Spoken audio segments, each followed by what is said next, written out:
ஜெய் ஸ்ரீரமணாய்.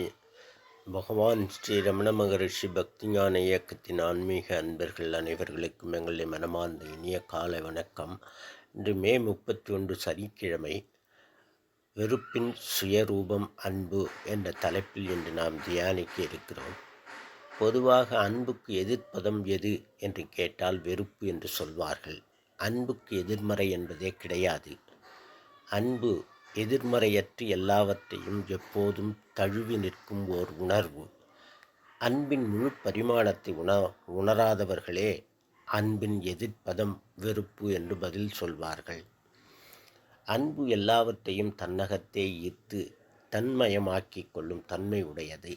அதற்கு அந்நியமாக ஓர் உணர்வு உண்மை இருக்க முடியாது. இறைவன் உயிர்களில் தாயன்பின் மூலம் தன்னை வெளிப்படுத்திக் கொள்கிறான் என சொல்வார்கள். அன்பு ஜீவனின் அடிப்படை, இரண்டற்ற ஆதி உணர்வு. அன்பெனும் உணர்விற்கு பாலின பேதம் முதல் எந்த பேதமும் கிடையாது. ஜீவனின் அன்பை முழுமையாக தரிசித்தவர்கள் முக்தி சுகத்தை தன்னுள் கண்ட ஜீவன் முக்தர்கள். வள்ளல் பெருமான் அத்தகைய கருணாமூர்த்தி.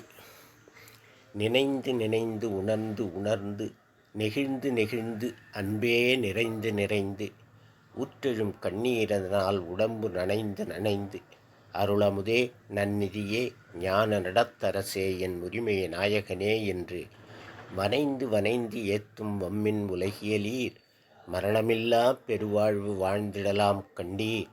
புனைந்துரையேன் பொய்ப்புகழேன் சத்தியம் சொல்கின்றேன் பொற்சபையில் சிற்சபையில் புகும் தருணம் இதுவே என்று உள்ளம் உருகுகிறார் வள்ளலார். ஜீவன் முழுதும் அன்பால் நிறைந்து வழிய வேண்டும். பிற உயிர்களின் துன்பம் கண்டு கண்ணீர் பெருக்கெடுத்து ஓட வேண்டும். அதுவே வள்ளலார் காட்டிய ஜீவகாருண்யம்.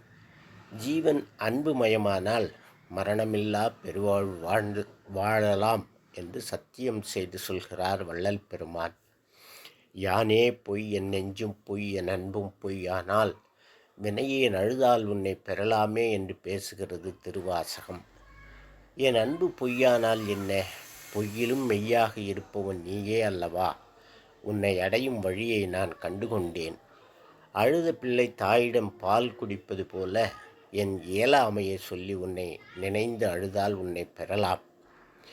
பகவான் ரமணர் அட்சர மணமாலையில் அம்புவில் ஆலிபோல் அன்புருவு நிழலை அன்பா கரைத்தல் அருணாச்சலா என்று அண்ணாமலையாரிடம் வேண்டுகிறார். அம்பு தண்ணீர் திரவ வடிவாகவும் ஆலி பனிக்கட்டி திட வடிவாகவும் உள்ளது. அடிப்படையில் இரண்டும் தண்ணீரே.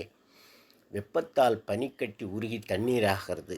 தண்ணீர் குளிர்ச்சியால் இறுகி பனிக்கட்டியாக மாறுகிறது. அதுபோல அறியாமையில் உன்னிலும் வேறாக நினைக்கும் என்னை உன் அன்பு வடிவான உருவில் கரைத்து உன்மயமாக்கிவிடு அருணாச்சலா. ஐயன் திருவள்ளுவன் அன்பு இல்லாத உடல் உயிரற்ற உடல் என்கிறார். அன்பின் வழியது உயிர்நிலை அஃதிலார்க்கு என்பதோல் போர்த்த உடம்பு. உயிர் நிலைத்து இயங்கும் வழி அன்பு. அன்பு உள்ள உடம்பு உயிர் உள்ள உடம்பு. அன்பு இல்லாதார் உடம்பு உயிரற்ற வெறும் எலும்பும் தோலும் போற்றிய உடம்பு. அன்பு ஓர் ஆக்க சக்தி, கன்ஸ்ட்ரக்டிவ் எனர்ஜி. அன்பு உயிர்களை இணைக்கும் யோக சக்தி. தன்னையே அர்ப்பணிக்கும் சக்தி அன்பிற்கு உண்டு. வெறுப்பு அழிவு சக்தி, டெஸ்ட்ரக்டிவ் எனர்ஜி. ஆனால் அதுவும் சக்திதான். மனிதர்களை உயிர்களை பிரித்தாளும் சக்தி. தன்னை முன்னிலைப்படுத்தி கொள்ள பிரயத்தனப்படும் சுயநல சக்தி. உயிர்களை மெல்ல கொல்லும் அழிவு சக்தி அது. அன்பே கடவுள், லவ் இஸ் காட். அன்பும் கடவுளும் ஒன்றே.